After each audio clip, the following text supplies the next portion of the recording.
Good morning to everyone, and this is again a new period for our class, and the start of our midterm, okay, midterm period. So we will continue class our discussion on assessment or performance assessment, and basically we will deal with performance assessment tools.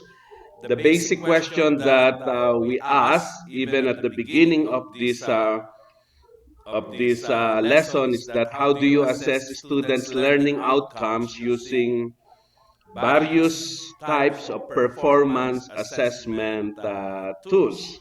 I have here the I can statements for our lesson for today. First, I can explain the basic steps of creating a performance assessment tool.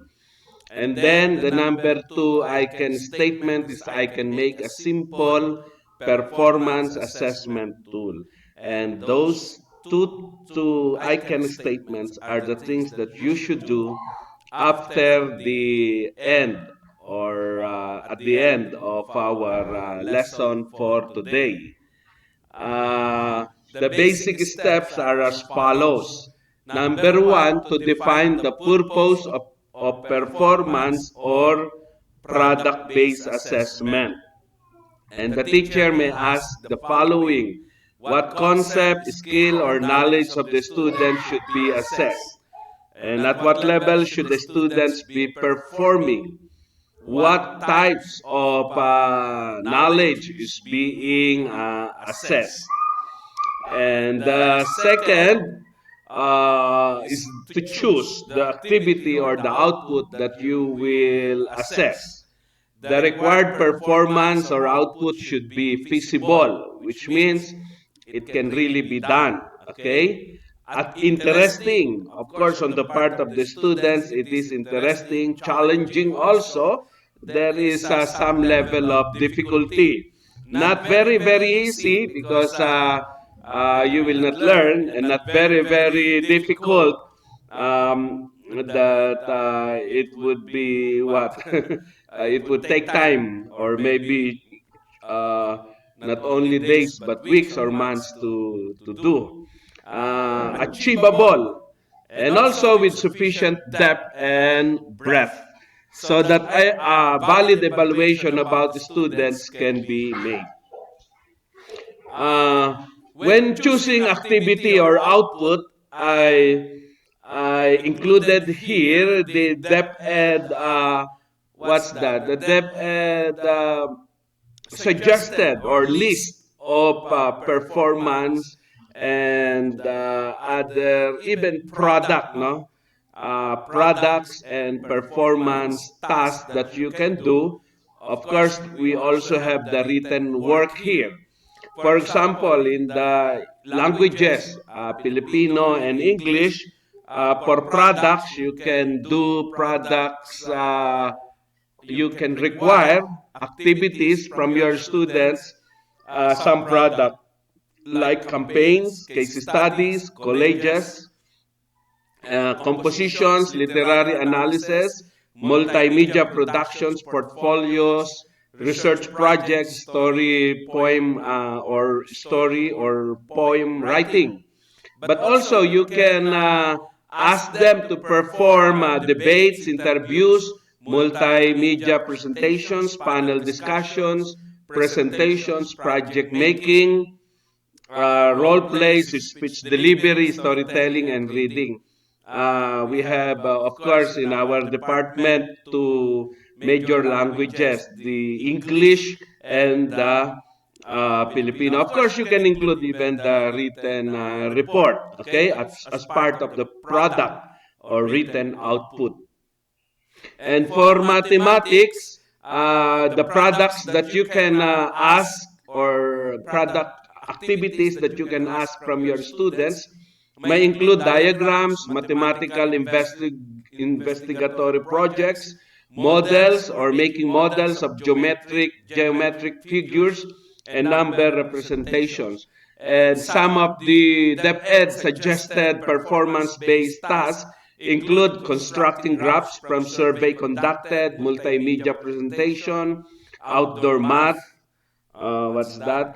Probability experiments, problem posing, reasoning, and proof through recitation, using manipulatives to show math concepts, solve problems, and use measuring tools and devices. For written outputs, no, or products, you can ask from them data recording and analysis, geometric and statistical analysis, graphs, charts, or maps, problem sets, and even surveys.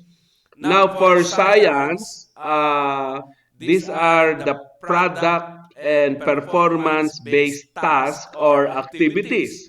You will have a copy of this anyway. If you will be teaching science, this will be the things that you will ask them, including the written outputs or product. For Araling Panlipunan, um, we have a BSc major, no, in our department. You can, for products, you can ask for written products or outputs like concepts, maps, and organizers, essays, journals, news writing, news article and reviews, reaction, reflection papers, and for performance based, not on the writing, colleges and diorama making, leaflet, poster, slogan making, map construction, research work, timelines. And even for performance-based tasks, you can ask for community involvement, activities, debates, interviews, issue awareness campaigns, news reporting, presentation, multimedia presentations, role plays, and simulations. Now here for the values education, you can have this also. Look into it. Edukasyon sa pagpapakatao, ESP, or the former values education subjects. And then we also have the MAPIA here, the music, written output, and performance tasks in line of the products and performance-based tasks. And we have in the arts as follows. We have in PE also, we have a list here of what activity would you want to require your students for health and also for edukasyong pantahanan at pangkabuhayan or technology and livelihood education. So the first thing is that you should have a DLO or desired learning outcomes, include with it some icon statements, and then you should have an activity what's that, for students to do, okay? And then define the criteria of the activity, of course, no? What are the guidelines or rules for judging your students' responses, products, or performances? Before conducting the assessment, the performance criteria should be predetermined, discussed, and agreed upon by the teacher and the students, or at least to be discussed. Just like if you are in my subject TTL1, I require them to do wall display. Of course, some of the guidelines that you can use a cartolina, Manila paper, or even a wall itself, or even a table, okay?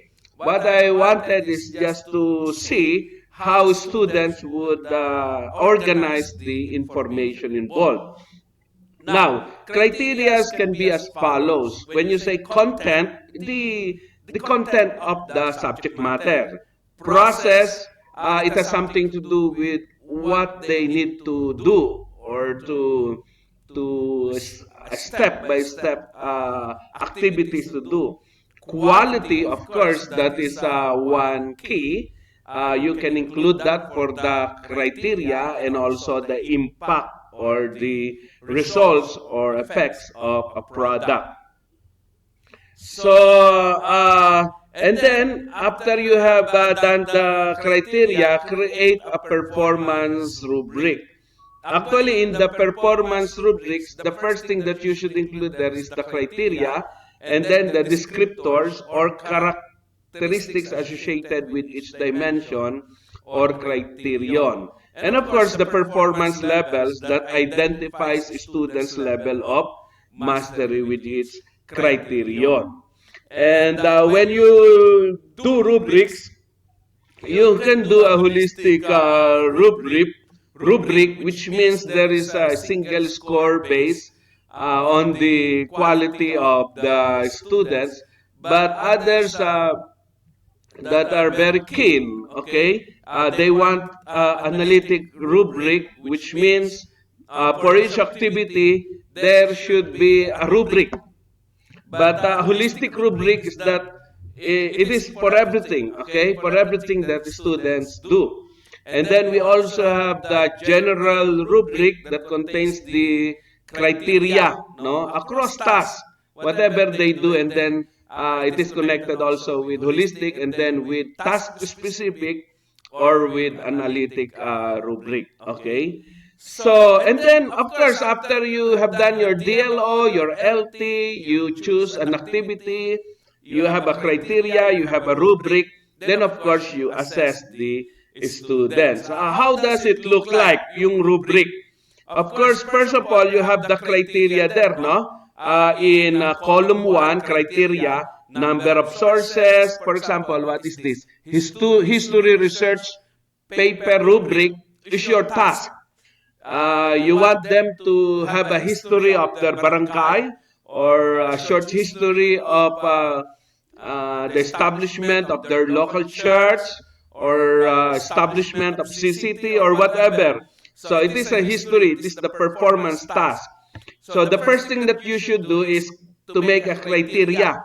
Number of sources, historical accuracy, and then the organization, normally through the years, no? 1984 to 85, 1986 to 87, and then the bibliography.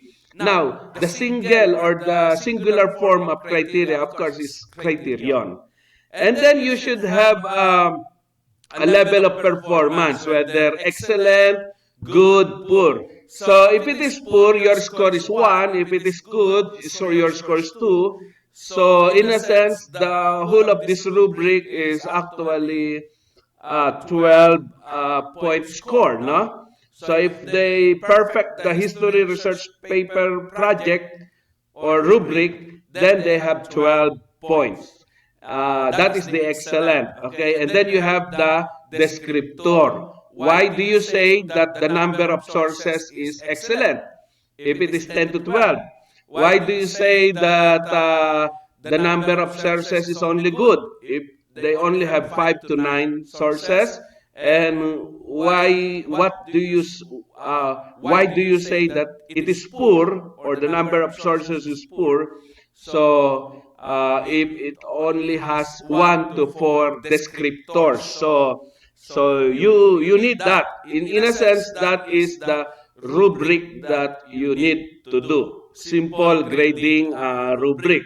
So in a sense, you have the criteria, you can see there, and then the scale, the other word for the level of performance, poor, average, good, and it has no, of course, number, no?